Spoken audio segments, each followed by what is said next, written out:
Neemias capítulo 2, a partir do versículo 11 até o final do capítulo. Então cheguei a Jerusalém depois de esperar 3 dias. Me levantei à noite junto com os poucos homens que estavam comigo. Não declarei a ninguém o que meu Deus havia posto no meu coração para eu fazer em Jerusalém. Não havia comigo animal algum a não ser o que eu montava. De noite saí pelo portão do vale em direção à fonte do dragão e ao portão do monturo. Inspecionei as muralhas de Jerusalém que estavam em ruínas e cujos portões tinham sido destruídos pelo fogo. Passei ao portão da fonte e ao tanque do rei, mas não havia lugar por onde o animal que eu montava pudesse passar. Subi à noite pelo vale, sempre inspecionando as muralhas. Voltei, entrei pelo portão do vale e fui para casa.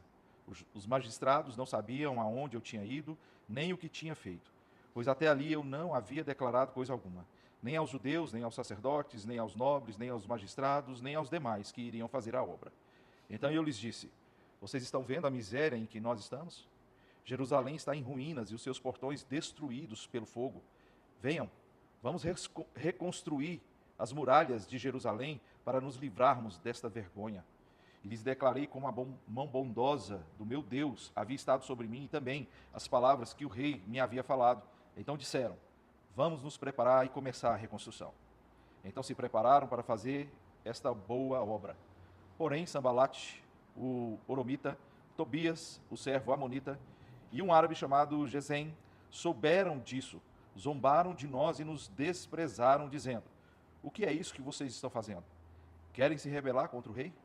Então lhes respondi: o Deus dos céus é quem fará com que sejamos bem-sucedidos. Nós, seus servos, vamos nos preparar e recomeçar a reconstrução. Mas vocês não têm parte, nem direito, nem memorial em Jerusalém. Amém e amém. Vamos fazer mais uma oração para Deus nos iluminar nesse momento? Pai, em nome de Jesus, muito obrigado por essa escola bíblica dominical. Obrigado pela tua presença inefável aqui neste lugar. O Senhor, ó Deus, colocou e soprou sobre nós o Espírito Santo. E por isso, nós somos por ele direcionados, atraídos, dirigidos, ó Pai, cujos caminhos são aplanados pelo Senhor, cujas mãos são capacitadas pelos dons espirituais. É o Senhor que sela o nosso coração para o dia da salvação. É o Senhor, ó Pai Celestial, que nos envolve com teu amor eterno. As misericórdias do Senhor que são renovadas a cada manhã. Bendito e engrandecido seja o Senhor, Pai, em todo o tempo em nossas vidas e por nossas vidas neste mundo, ó Pai Celestial, que carece da luz de Cristo, que carece, ó Pai Celestial, da igreja ser sal na terra, luz neste mundo, ó Pai. Em nome de Jesus, que o Senhor nos levante, ó Deus, como Neemias. O Senhor nos levante, ó Pai, como esses homens que foram, ó Pai Celestial, tocados pelo Senhor para reconstruir as muralhas de Jerusalém. Hoje, ó Pai, muitos muros precisam ser reconstruídos. Muros, ó Pai Celestial, precisam ser reerguidos, restaurados, ó Pai. E assim o Senhor usa a tua igreja para fazer isso. Naquele tempo foi Neemias e aqueles que estavam com ele. Hoje, ó Pai Celestial, é a tua igreja, a igreja de Jesus Cristo, que começou uma boa obra neste mundo, inaugurando o reino do Senhor. E nós, ó Pai, enquanto igreja e corpo de Cristo, direcionados pelo cabeça, que é o próprio Senhor Jesus Cristo, somos aqueles, ó Pai Celestial, que neste mundo fazemos a tua obra e glorificamos o teu nome. E assim como, ó Pai Celestial, Neemias disse que a mão bondosa do Senhor esteve sobre ele, o Senhor também tem a mão bondosa estendida sobre nós. Que o Senhor esteja, ó Pai, nos abençoando, especialmente neste momento, ó Pai, onde nós vamos refletir e extrair as lições preciosas que o Senhor tem para nos falar, mediante a tua palavra. Que o Senhor, ó Deus, nos ilumine a mente, aqueça o coração, capacite-nos à obediência e assim, ó Deus, em tudo, nós vamos glorificar o teu nome. Em Cristo Jesus nós oramos. Amém e amém. Fazer a obra do Senhor não é fácil, é um desafio. Se colocar diante de Deus em obediência, se colocar diante de Deus em discernimento, precisa de dedicação, precisa de descanso, precisa de esforço, precisa de talentos, de dons. Tudo isso é oportunizado pelo Espírito Santo, pelo nosso Deus, que chama, vocaciona, capacita, fortalece e também dá descanso ao nosso coração. E quando nós observamos essa tarefa de Neemias, nós percebemos os elementos dessa vocação, especialmente neste trecho que eu quero explicar nessa manhã. Ele chegou a Jerusalém, certamente depois de uma longa viagem, uma viagem com uma comitiva, uma viagem com cartas que lhe garantiam passagem em terrenos estrangeiros, em terrenos que tinham dificuldades, em postos de guarda que estavam sob o domínio daquele império, daquela época, o Império Persa, e ele chegou então em Jerusalém, e não foi logo, imediatamente, fazer a sua inspeção em Jerusalém. Ele descansou 3 dias. Nós precisamos aprender a descansar de certas coisas para nós fazermos a obra do Senhor. Essa é a primeira lição que eu extraio aqui. 3 dias ele esperou, ele descansou, para depois ele fazer uma inspeção às muralhas de Jerusalém. Porque tem gente que fica afoito, tem gente que fica precipitado, tem gente que fica de maneira prematura querendo fazer a obra do Senhor. E não é desse jeito.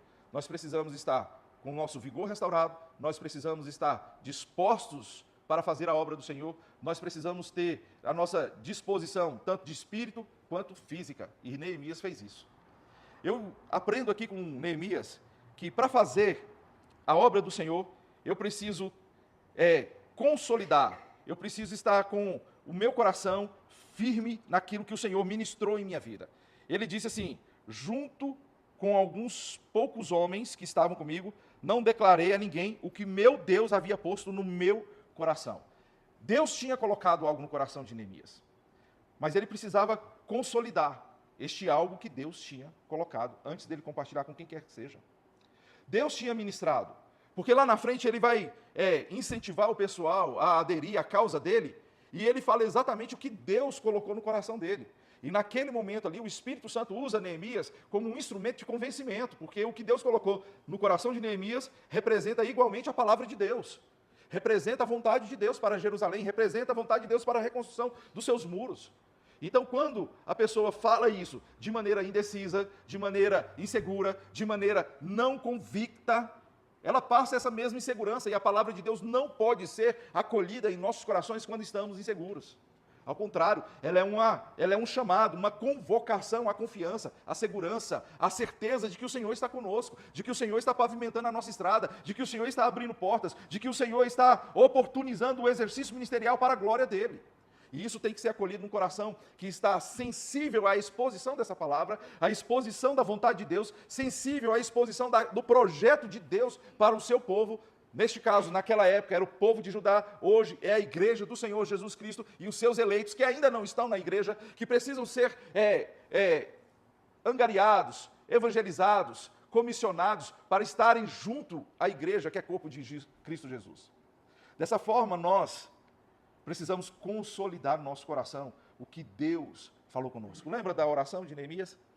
Lembra que foram 4 meses de oração, de jejum, de disciplina espiritual, de busca pela vontade de Deus, de ter recebido uma notícia devastadora: os muros estão destruídos, os portões estão queimados, não há justiça, o povo vive em miséria. Ele sentou, chorou, lamentou, jejuou e orou por 4 meses. Esse momento de busca, nós não somente apresentamos a nossa causa diante do Senhor, não somente falamos, não somente lamentamos e choramos, mas nós também tiramos um tempo para nos dedicarmos à oração, tiramos um tempo também para nos dedicarmos à leitura da palavra, à adoração em espírito e em verdade, a louvores ao Senhor. Disciplina espiritual, irmãos, é uma educação, é um condicionamento da nossa alma, do nosso espírito diante do Senhor. Não tem como a gente pegar e praticar uma disciplina espiritual com a nossa mente bagunçada, a nossa mente cheia de ruídos, cheia de intervenções. É por isso que é tão importante nós estarmos no quarto secreto, é por isso que é tão importante nós dedicarmos um tempo exclusivo para nós orarmos. Nós podemos orar lavando louça, lavando banheiro, lavando roupa, nós podemos orar dirigindo, estando parado no trânsito, nós podemos orar até no intervalo do cafezinho no trabalho. É verdade. Mas isso não produz disciplina espiritual. Isso não produz uma vida piedosa. Isso produz um ativismo que acha que em todo momento Deus está disponível. E Ele está disponível em todo momento. Mas nós precisamos mostrar para Deus que nós temos o nosso tempo dedicado para nós estarmos disponíveis a Ele. Somente a Ele. Não a filhos, não a cônjuges, não às tarefas domésticas, não a trabalho, não às preocupações com a economia, com contas a pagar. Você já prestou atenção que, via de regra, quando nós ou nos ajoelhamos, ou fechamos os nossos olhos, baixamos as nossas cabeças para orar, de repente a gente lembra, é uma conta que precisa ser paga, é um Pix que precisa ser feito, olha, é uma pessoa que eu preciso avisar sobre isso ou aquilo. É uma luta para nós nos dedicarmos a Deus. Isso só é desenvolvido por meio da disciplina espiritual. Porque senão a gente não tem o que falar, o que Deus colocou no meu coração. O que Deus colocou no seu coração? Nada. Cadê a disciplina espiritual? O que Deus colocou na sua vida? Nada. Vira uma coisa administrativa, viva uma coisa secularizada, viva uma coisa em função das notícias que saem nos jornais ou na televisão, vira uma coisa diante de percepções humanas. O que Deus colocou no nosso coração é fruto de uma dedicação nossa diante do nosso Deus. É aquilo que o Senhor ministra em nossas vidas. Se você, deixa marcado aí, por favor, mas se você pegar Daniel capítulo 9, Daniel capítulo 9,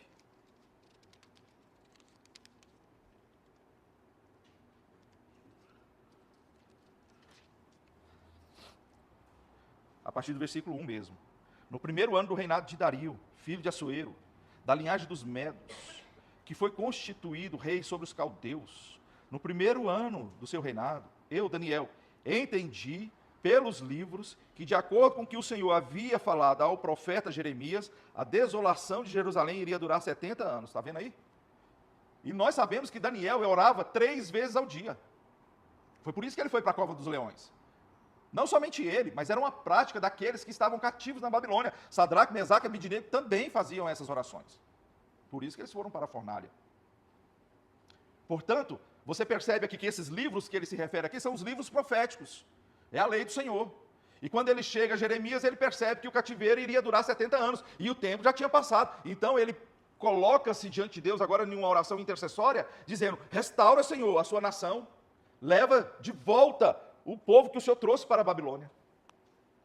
É nesse momento em que nós nos dedicamos à palavra de Deus, nos dedicamos à oração, que nós consolidamos o que Deus falou ao nosso coração. O que Deus tratou na nossa alma. O que Deus nos está dando de discernimento para o tempo que nós vivemos. O que Deus está dando de discernimento pelas coisas pelas quais vivemos e que nos fizeram chegar até aqui, neste momento. Eu aprendo com Neemias que ele consolida aquilo que Deus tinha colocado no seu coração. Ele recebeu uma notícia, mas não estava presente. Então ele sai e faz uma inspeção aos muros de Jerusalém para confirmar tanto a notícia que ele recebeu, quanto o desejo no coração colocado por Deus. Deus pegou e falou assim: vai lá e restaura os muros. Então ele precisava certificar que os muros estavam realmente precisando de restauração. Então ele consolida aquilo que Deus tinha colocado no coração dele. Realmente os muros de Jerusalém precisam de restauração. Foi isso que Deus colocou no meu coração. Foi isso que eu vim ver. Foi isso que eu confirmei. E é isso que eu tenho para fazer.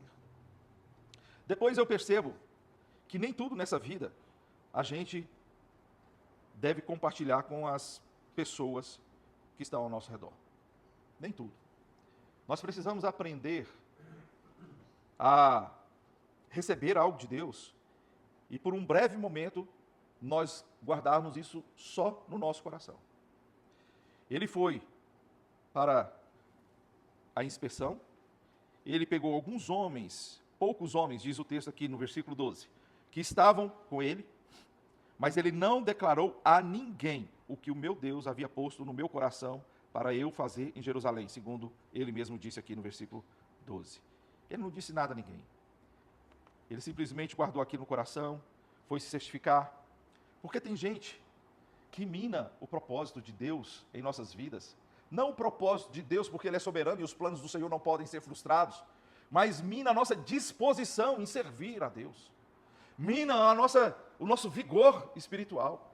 Nós precisamos nos fortalecer primeiro, depois nós precisamos compartilhar o que Deus está fazendo. E tem hora que, neste momento de fortalecimento, nós não podemos contar para ninguém. Olha só a classe das pessoas que estavam ao redor de Neemias em Jerusalém. Versículo 16. Magistrados, judeus, sacerdotes, nobres e todos os demais que iriam fazer a obra. Ou seja, todo o povo. Ele não confia aquilo que Deus ministrou no seu coração àqueles que conheciam leis demais para estar embarreirando com questões legais. Isso não pode? Isso é ilegal? A lei não diz isso? Tem uma portaria, tem um decreto, tem um edito do rei. Pessoas que olham somente para a legislação, pessoas que olham somente para a legalidade da coisa, sendo que o Senhor é o Senhor Todo-Poderoso, Deus de justiça.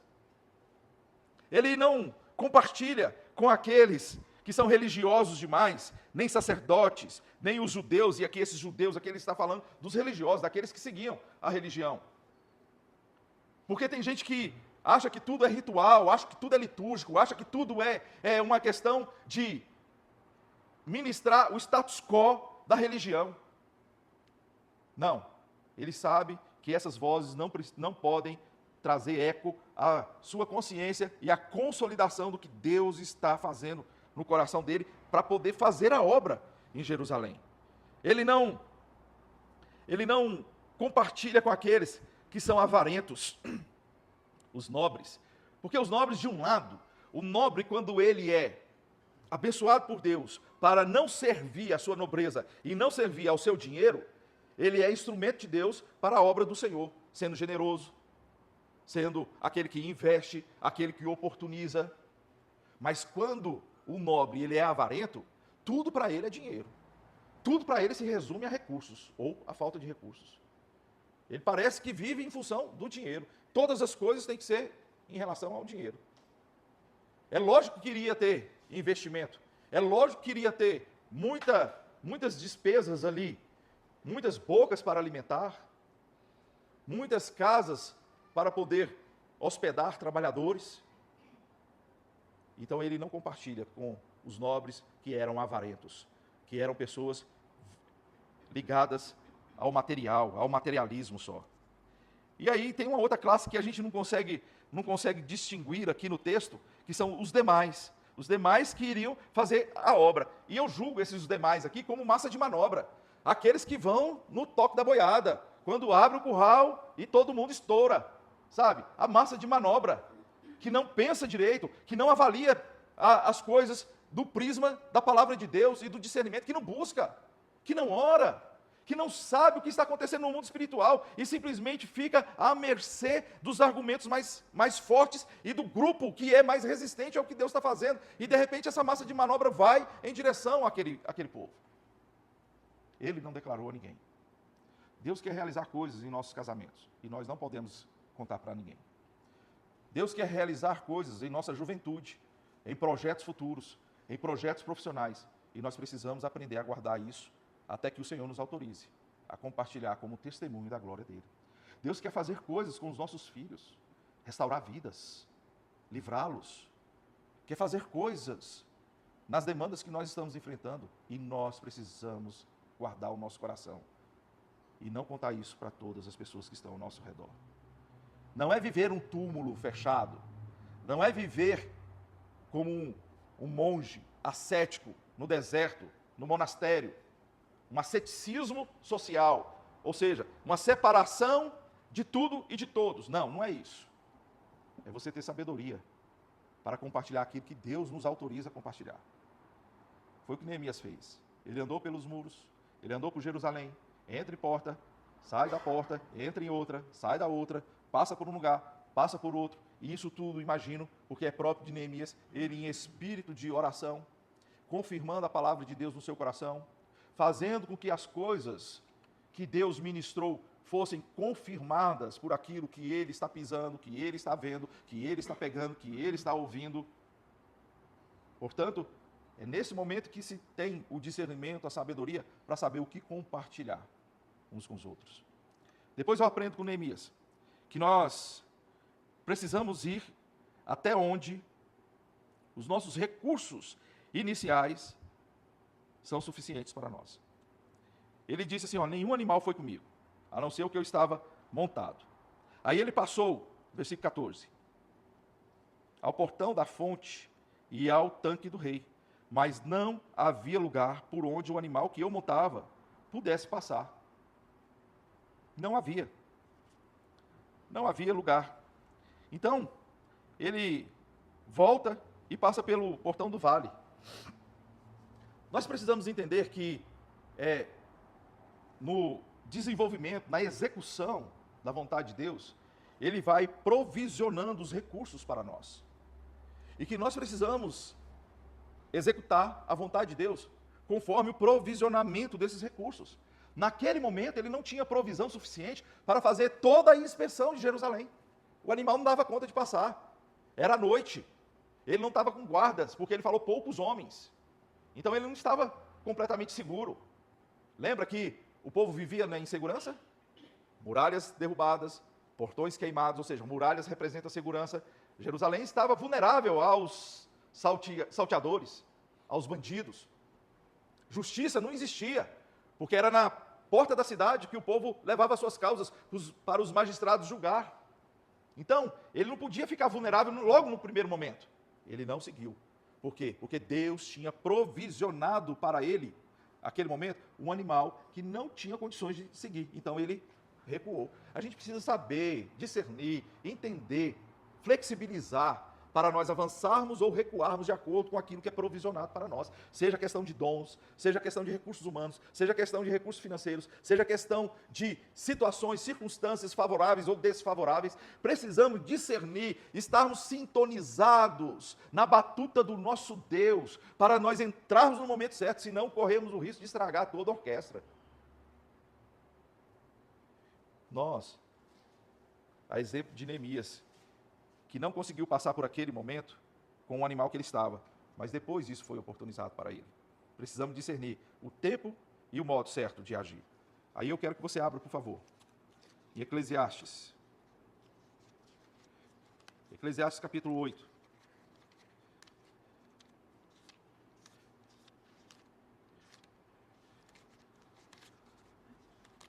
Eclesiastes capítulo 8.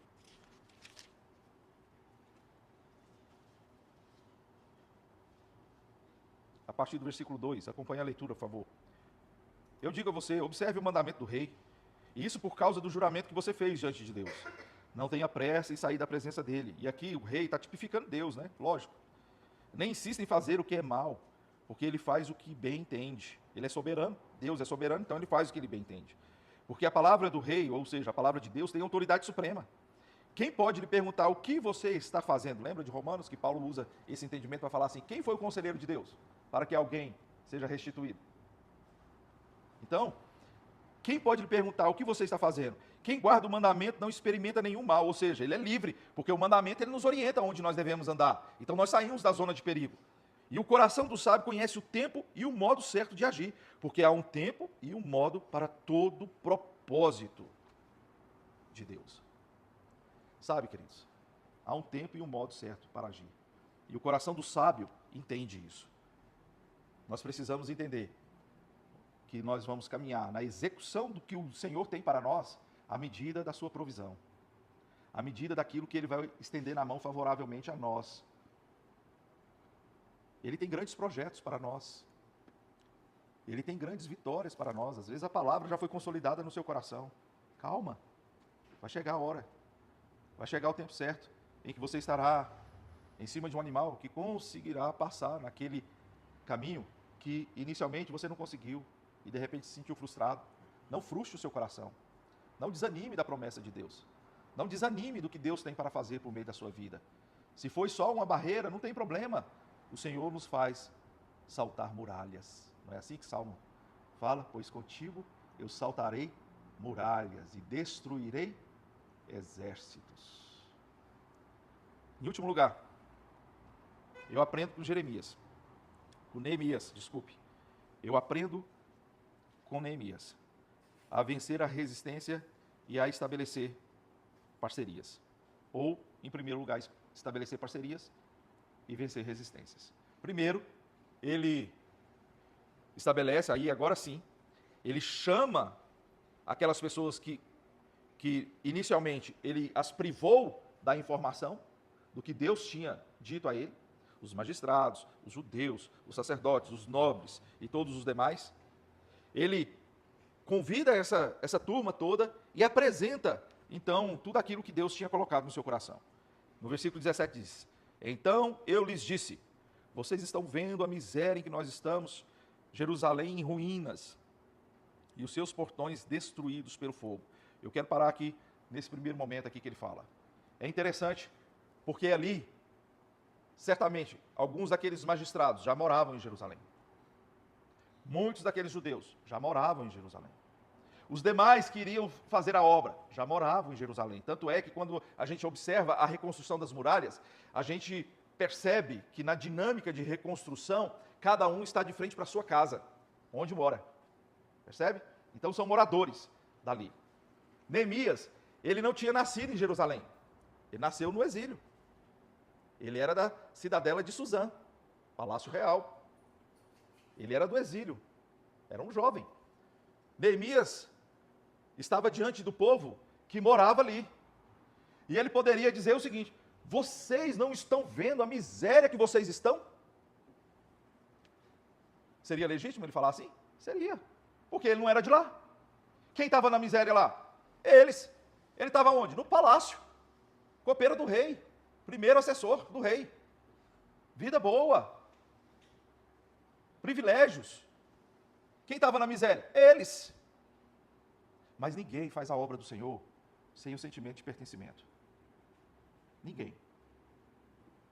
Ninguém adere a uma causa sem sentimento de pertencimento. Neemias amava Jerusalém. Amava o povo de Deus. E ele fala: vocês estão percebendo a miséria que nós estamos? Que nós estamos. Eu tenho lutado aqui por quase 6 meses, vai completar 6 meses, depois de amanhã, ou terça ou quarta-feira, que eu cheguei aqui em Campo Grande, Jerusalém. Em Campo Grande. Eu tenho lutado por adquirir um senso de pertencimento a essa igreja aqui. Não tem sido fácil, não, irmãos. De vez em quando a gente encontra muitas barreiras, muitas dificuldades. Porque eu sei que sem um senso de pertencimento, sem entender no meu coração, sem entender na minha vida, na minha prática, tanto eu quanto a Sheila, que nós pertencemos a essa igreja aqui, não dá para a gente fazer nada. Não dá para a gente fazer absolutamente nada. Não interessa se Deus colocou no nosso coração. Se nós não nos pertencermos à igreja. E às vezes é difícil, porque a gente fica falando de coisas das nossas experiências e acha que a gente está alienado à igreja aqui. E não estamos. Mas esse sentimento de pertencimento é necessário para caminharmos juntos. Eu lembro quando eu cheguei em Sorocaba. Também foi difícil lá. Lá em Sorocaba foram mais de 6 meses. Lá eu encontrei uma barreira muito grande. A barreira idiomática era maior. Como assim? Eles não falam português? Falam, mas falam português de um jeito diferente, né? Então, aqui a gente fala mais igual, mais parecido. E eu lembro de uma vez que eu falei uma coisa no culto, para dar um aviso. E lá em Brasília a gente fala... Lá em Brasília vocês já viram o mapa já do Brasil, vocês sabem como que é o Distrito Federal. É o quê? É um quadradinho no meio do país, não é isso? Um quadradinho. Então a gente pega e fala... Lá, quando a gente está discutindo algumas coisas, isso assim, não é igreja não, qualquer brasiliense, que não está contextualizado, a gente fala que a pessoa está fora do quadrado, certo? Então é uma expressão idiomática, regional, que todo mundo entende. Aí eu usei isso lá em Sorocaba, rapaz, o negócio pegou lá. O negócio pegou. Eu usei num contexto, não vou explicar tudo aqui, mas não me entenderam. Então, a gente precisa do sentimento de pertencimento. Neemias sabia disso. Neemias chama esse povo e fala assim: somos nós que vamos construir isso aqui. Não sou eu. Não é você. Não é o magistrado. Não é o judeu. Não é o sacerdote. Não é o povo que pega na enxada. Não é o povo que fica agarrado na espada. Não é aquele que fica escudando, protegendo. Não, somos nós. Porque nós estamos nessa miséria. Igreja, somos nós. O ministério é de Cristo e do corpo de Cristo, e o corpo de Cristo somos nós, não é a mão, não é o pé. Então a gente precisa ter o senso de pertencimento. E aí ele chama o pessoal: venham, vamos reconstruir as muralhas de Jerusalém para nos livrarmos dessa vergonha. Olha só o senso de pertencimento de Neemias, gente. Nos livrarmos, ele mesmo estava envergonhado com aquilo. Eu lhes declarei como a mão bondosa do meu Deus havia estado sobre mim, também as palavras que o rei me havia falado. Então agora sim ele compartilha tudo aquilo que Deus tinha ministrado no seu coração. E eles aderiram na causa da reconstrução, porque não era a causa de Neemias, era a causa de Deus. Porque não era um projeto de Neemias, não tinha um arquiteto chamado Neemias assinando o projeto ali e registrando junto ao CREA. Não, era a causa de Deus ali, a reconstrução de Jerusalém. Porém, versículo 19, quando Sambalate, ou Sambalá, dependendo da tradução, o Oromita, Tobias, o servo amonita, e um árabe chamado Gesem, souberam disso, zombaram de nós e nos desprezaram. O que é isso que vocês estão fazendo? Querem se rebelar contra o rei? Nesse intervalo, nessa execução, e principalmente no início da obra, nós encontramos barreiras, nós encontramos resistência, nós encontramos oposição, nós encontramos inimigos da cruz de Cristo, nós encontramos inimigos da obra do Senhor, da edificação do reino de Deus. Isso sempre acontece. Aconteceu em Jerusalém, acontece na igreja do Senhor, acontece em todo o tempo. E qual é o expediente do inimigo? Primeiro, é conspirar, se unir uns aos outros ali, mesmo que diferentes entre eles, mas eles, para derrubar a obra do Senhor, eles conspiram, eles se unem, eles fazem um montinho, eles se rebelam. Foi isso que eles fizeram. Sambalá, Oromita, Tobias, Amonita, são povos diferentes, e muitas vezes eles lutaram entre eles. E ainda tinha um outro árabe, que não era nem daquela região, estava ali. Mas se unem, o expediente do inimigo é conspiracional. É unir o que há de pior para tentar derrubar a obra do Senhor. Depois ele faz com que as coisas pareçam ser de uma maneira a vir desanimar o povo de Deus. Que é isso que vocês estão fazendo? Tipo uma perplexidade. Mas o que vocês estão fazendo? E aqui, essa expressão, nós vamos ver no decorrer do livro de Neemias, que ela ganha várias perspectivas. Primeiro, a perspectiva. Você está louco? Está vendo que não consegue fazer isso? Você está louco? Está vendo que isso não é a vontade do rei? O rei destruiu isso aqui e você está vindo reconstruir aquilo que o rei destruiu? Você está louco que você não vai conseguir recursos para isso? Você está louco? Ou seja, é desanimar. Está vendo que não vai dar certo? Está vendo que você não tem gente? Está vendo que não tem recurso? Está vendo que tem luta? Está vendo que não é o tempo? Desanimar é o expediente do inimigo. Desanimar, desanimar, desanimar e desanimar. Depois acusar. Aí sim, ele julga. Julga, presta atenção. Porque o inimigo ele pega, conspira, o inimigo desanima e depois ele aponta com o dedo acusador.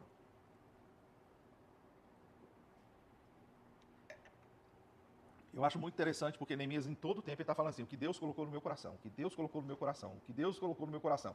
Aí vem o inimigo e fala assim, você está se rebelando contra o rei. O que está no seu coração é rebeldia. O que está no seu coração é isso, é aquilo. A pessoa julga, o inimigo julga e acusa.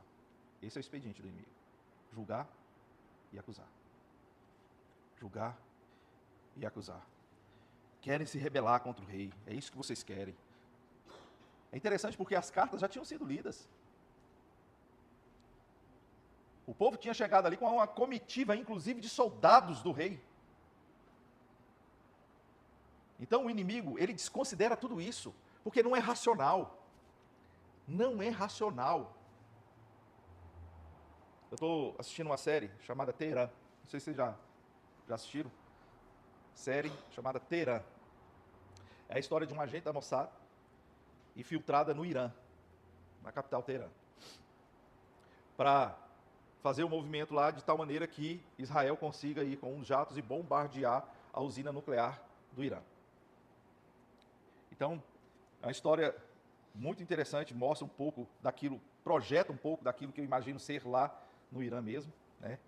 Um país opressor, um país onde não se tem democracia, um país onde as mulheres são tratadas como lixo, um país onde as pessoas não têm a quem recorrer quando uma injustiça vem contra a sua vida.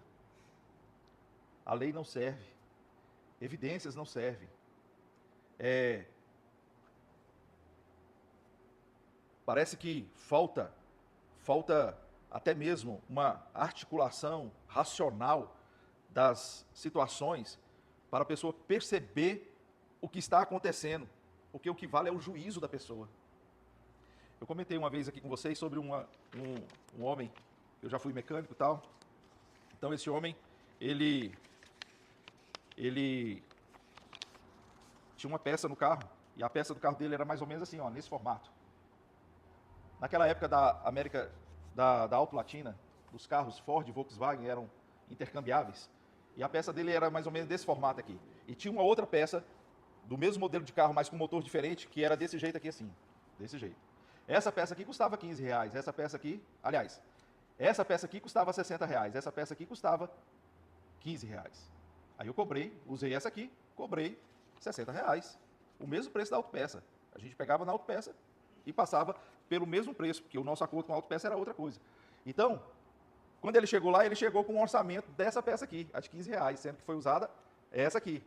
E eu mostrei as duas peças, e há uma diferença gritante, geométrica, nas duas peças. Aí ele pegou e falou assim, não me interessa isso aqui. O que interessa é que você me roubou. É assim. O inimigo age desse jeito.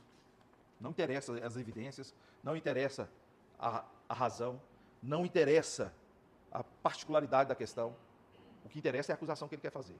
E ele vai fazer de maneira suja. E ele vai fazer de maneira a conspirar contra você. Então guarde o seu coração e aprenda a lidar com isso. E o que Neemias fez aqui, terminando a minha palavra? Ele respondeu simplesmente assim, olha, Deus dos céus é quem fará com que sejamos bem-sucedidos. Nós, que somos seus servos, vamos nos preparar e começar a reconstrução. Mas vocês,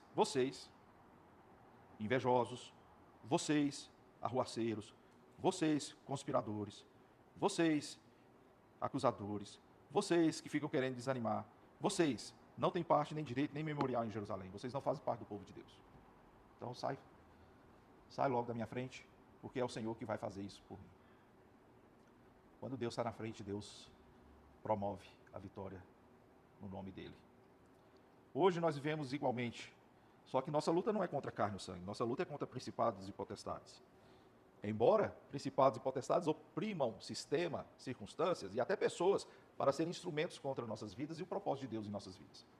Mas nós vencemos isso com aquilo que foi consolidado no nosso coração, com aquilo que nós angariamos em termos de apoio e adesão ao projeto de Deus e com a consciência, convicção de que o Senhor é por nós. É o Senhor que nos dará o que essa tarefa seja bem-sucedida. Fala, irmã Miriam.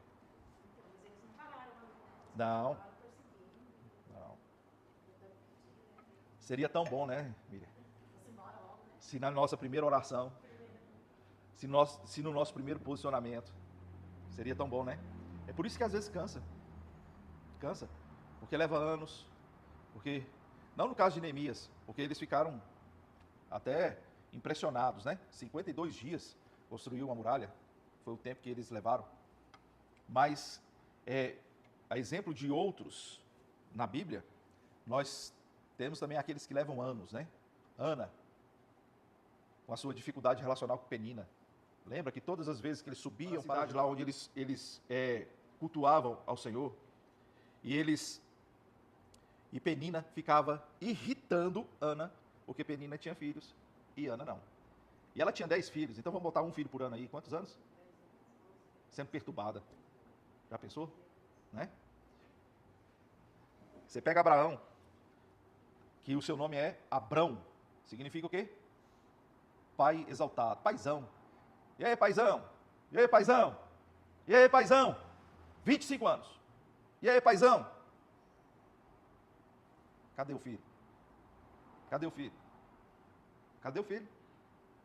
Espera aí, vamos dar um jeito nisso. Não deu certo.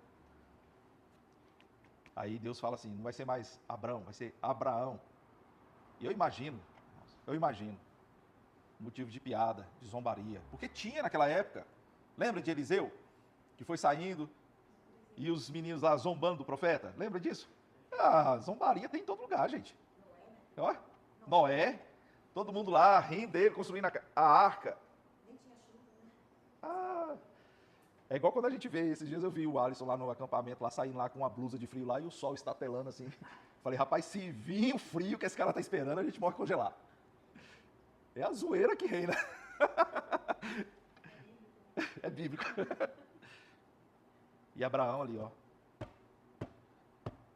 confiando na promessa do Senhor, se posicionando, com erros e acertos, com deslizes e reerguidas, sim, mas confiando no Senhor, sempre confiando no Senhor. Jó, maior exemplo, Jó, sofrimento. Quanto tempo Jó sofreu? Uma vez me perguntaram isso, porque a Bíblia não fala, mas diz o seguinte, ele era um homem forte, ele era um homem da roça, da fazenda. E quem aqui já cresceu nesse ambiente, sabe que os homens da roça são brutos, fortes, certo? E aí, depois diz que ele estava só a pele e o osso. Isso não se perde em uma semana. Músculo, gordura, força, não é assim. Em uma semana, 2 semanas, eu não sei quanto tempo foi, mas foi um bom tempo de sofrimento. O cara forte, porque não foi um acidente que aconteceu com ele, foi uma doença que foi consumindo, até o momento dele pegar, ficar sentado e raspando as suas feridas com um caco de barro, de cerâmica. Quanto tempo nós vamos ter que nos posicionar? Sempre. Sempre. Porque o inimigo é sagaz. Ele é persistente. Que Deus nos abençoe em nome de Jesus, para nós fazermos a obra dele, para nós termos o descanso necessário para isso e o vigor necessário para isso, para nós fazermos a inspeção de todo o contexto no qual nós vamos executar a vontade de Deus, para nós guardarmos no nosso coração e consolidarmos no nosso coração, e somente nós e Deus no início, para depois compartilharmos com as pessoas, para nós usarmos os recursos do seu provisionamento a cada momento que Ele nos oportunizar e provisionar os recursos para a execução, para nós angariarmos apoiadores a esta causa, para nós termos um senso de pertencimento à causa do Senhor e para nós resistirmos à oposição e o levante do maligno, em nome de Jesus. Amém? Vamos ficar em pé e vamos orar ao Senhor?